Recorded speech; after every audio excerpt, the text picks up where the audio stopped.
sea lions. So the first thing we talk about are on the side of his head. So you guys see these funny little things sticking out? They kind of look like Tootsie Rolls. Those are his external ear flaps. Now we also have external ear flaps also made out of cartilage, but seals don't. Seals just have a pinhole in the side of their head, just kind of like a bird does, where it's kind of hard to see unless you're really looking closely. Now another difference between them is going to be his front flippers. If you guys get a good look at Nick's front flippers, they're very long and they're very powerful. Now seals will use their rear flippers to propel themselves through the water, and so their front flippers are much shorter and stubbier because they're actually just used for steering. Alright, now if you guys watch Nick moving around on the ground, you're going to see the next difference, and that's how he moves around on the ground. You'll notice he's actually pretty comfortable on the ground. That's because sea lions have a really cool adaptation called a rotating hip bone. Now the hip bone allows them to tuck those rear flippers underneath him, so he can actually run up to 17 miles per hour. Wow, that's faster than I can run. Nick is actually going to demonstrate right here, hopefully, how a seal moves around on the ground, because they do not have that rotating hip bone at all. So when they move around on the ground, they're pretty awkward. And that's because they're actually bouncing around on their stomach, kind of like a caterpillar or an inchworm. Now it looks like he doesn't want to move, but that's actually pretty true to seals as well. Seals are pretty content when they get somewhere on land to sit there for a while because it's so much work to move around. Now the final difference I'll talk about today is going to be the color of his coat.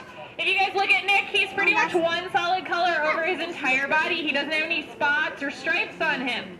But if you're looking at seal species, a number of them do have patterns. So they may be striped, they may be spotted.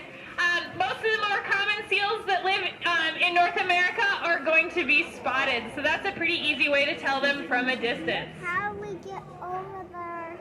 Alright, now you guys may notice that Alyssa's been doing a lot of training with Nick, and that's really, really important for him. It's a big part of his care. So we do training for three main reasons for these guys. One, mental stimulation. It's actually really good for them to constantly learn new things.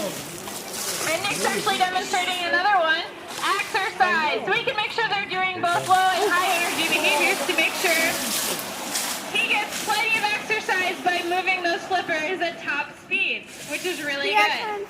Now back to mental stimulation really quickly. It's really important for him. Now Nick actually knows over 50 behaviors, and some of them he's actually invented all by himself.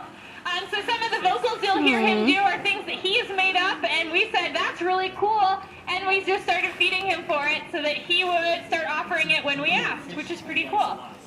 Now the last reason is actually the most important reason that we train them, and that's for their own health care. So these sea lions will voluntarily participate in their own health care. A little bit earlier you guys saw Alyssa doing some eye drops with Nick, and that's really important for sea lions because they're actually prone to eye problems throughout their life.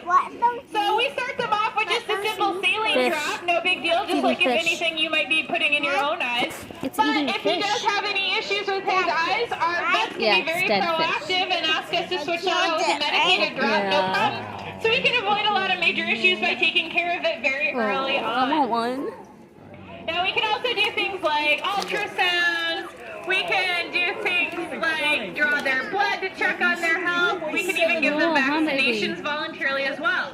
And the training that we do is through choice and control. So we use positive reinforcement. That basically means that when Nick does something really, really good, we're going to give him a big, tasty fish in return.